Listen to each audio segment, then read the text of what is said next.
How you doing? I'm Dave Reinhold. Today we're going to check out part 2 of the Festool CMS OF router table.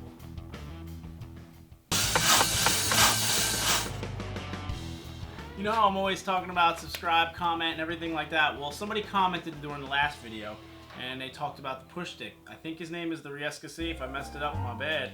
And he said that this actually does store on this when we're bringing it out in the field. It stores right here. Snaps in nice. Or you can put it this way, it doesn't matter. So when you're bringing it out on the field, you can store it right on board. When you're using it, it can hang right in your V channel. Pretty awesome. Thank you guys, and remember, subscribe if you see something better and you like something, you want me to do something, I'm looking and reading those. Thanks. Alright, so let's jump back into the table. Now, last time we went over the whole setup and a bunch of the different features of it, but one of the questions that still gets asked is, you know, this is a lot of money and now I have to dedicate one of my nice routers to it. Well, I have all the routers, and the 1010 and the 1400 are my number one used routers between those two. They're always being used. So the 1010 can handle everything, and it would handle a lot more if there was a half-inch collet. But so I keep my 1400 in here most of the time. But when I do need to pull it out, like the other day when I was doing a bunch of datas on site, it comes out super fast. So it's not always needed in the, you know, it could come out in under 5 minutes.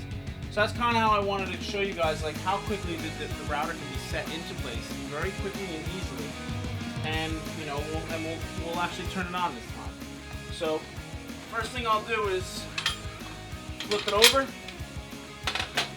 make sure everything's out of the way, and let's grab the 1400. So we have the 1400 over here. We got our centering ring, but the first thing we really got to do is just put this little foot on there. So boom.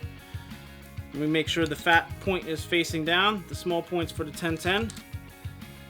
Done.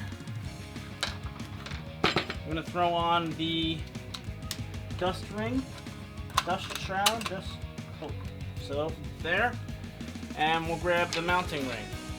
So come over. We drop the mounting ring in. Line the big pin up with the big hole. Oh, one thing we want to do is just lower our router down so it's easier to get in.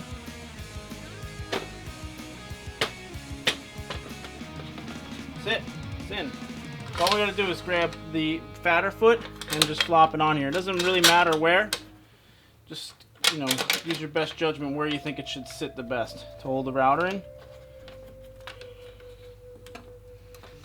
And we'll grab one on this side. And you don't have to go crazy. Done. Release this. Boom. We're ready. Let's give it a little quick test crank. And there she goes. We could throw our plug-it cord on.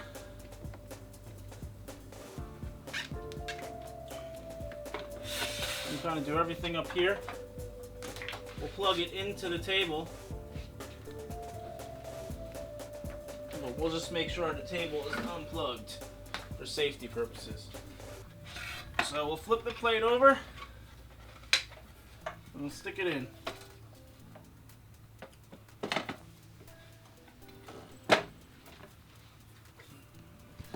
Quick turn. Done. Router's in there. So now we're ready to do whatever we need to do. Put the bit in and go to town. So that didn't tell us like minutes, not even a minute, to put this whole router in. So if you needed to pull it and take it in and out, it's not a big ordeal. Like I said, the 1010 can handle a lot, but when you need the 1400, it's not stuck in this table for good. It comes out in a matter of minutes. You can put it back in and you get accuracy like no other. So let's crank it up, and we're gonna throw a quick roundover bit in and fire this bad boy up. So one of the things I really like about it is the collet is almost flush with the table. So we got our roundover bit, which is 8 millimeters. We got our 8 millimeter collet in, and we got a reducing ring that comes with a whole bunch and a whole goodie baggie full of these. The guide ring, the centering rings for the 1010 and the 1400, and a whole bag of these to drop it down to the size of your bit. So this is close enough. So we're going to drop our bit in here. I'm going to reach underneath the table, and with the ratcheting collet,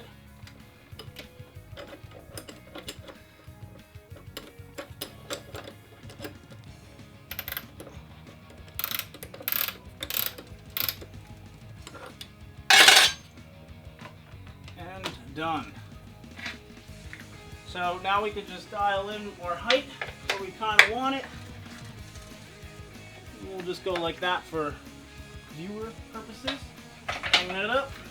Put the 27mm hose port in that dust shroud. If I can find it.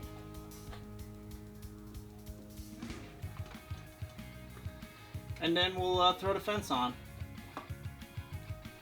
Alright, so now we're going to grab our behemoth fence.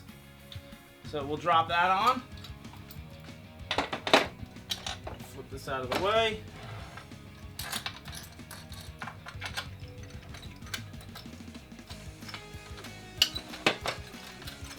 Okay. So now again you would go, let's set this up. So we're going to use the bearing to flush the bearing up.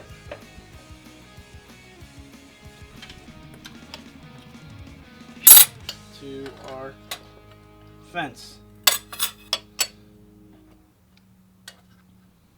So being that I'm not using the sliding table feature or anything, I really don't need to care if it's parallel or anything. I just need this bearing to be in line.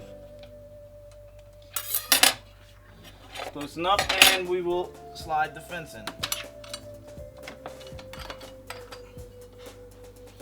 So definitely want to make it somewhat close, but not too close that we're going to be spewing forth aluminum when the blade hits it.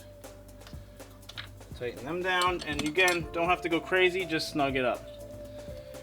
And we got the 36mm hose goes on the back of the fence. And that's it. So now we're ready to go. So we'll grab some material and we'll run it through. Alright, so we got a little piece of 5/4 stock. We're just going to put a little round over on it. So one of the beauties of this is the whole fence system. So we're going to flip it down. Let's loosen the fence, everything up. So everything slides around, flops around, gets in the way. So let's get everything out of the way. We will lock this down and we'll set it up. We'll set up the feather board. So we'll push this down, give it a little pressure, turn this knob. It's set. So now we have nice pressure. So I can't slide it in this way. When we come through, we got nice hold down pressure. So now we also got to set up the outside feather board. So to do that, we're going to loosen this knob on the top. I'm going to push it in. Gently push on it.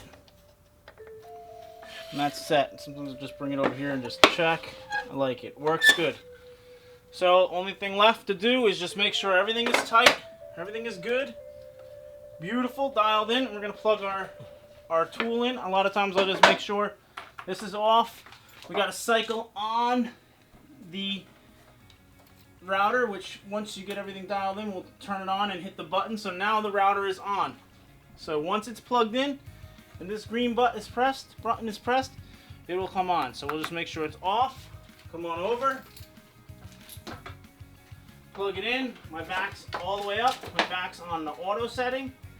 So we're ready. So flip on our safety glasses here. And the beauty of the push stick, and now I don't have to reach under here. This push stick is going to allow me to feed it through nice and consistently and not get anywhere near that blade. So I really like this whole setup.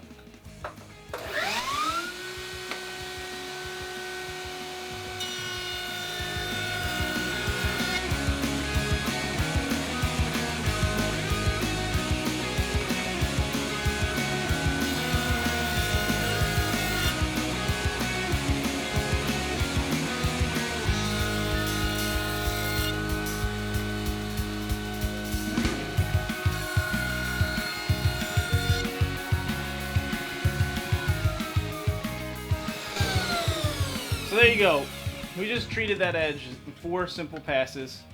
No risk of getting hurt with everything being, we were safe with the push stick. You know, that's the beauty of this. Now I can fold this table up and take it to the site the way it stands and do whatever I need on the site. So that's why I really like this whole Festool system. Everything is packable, everything is storable, everything can come out. So there it is. We actually fired up, and look, not that much dust at all. There's a little bit of flakes up here, that's it. I mean, it's crazy. Unbelievable.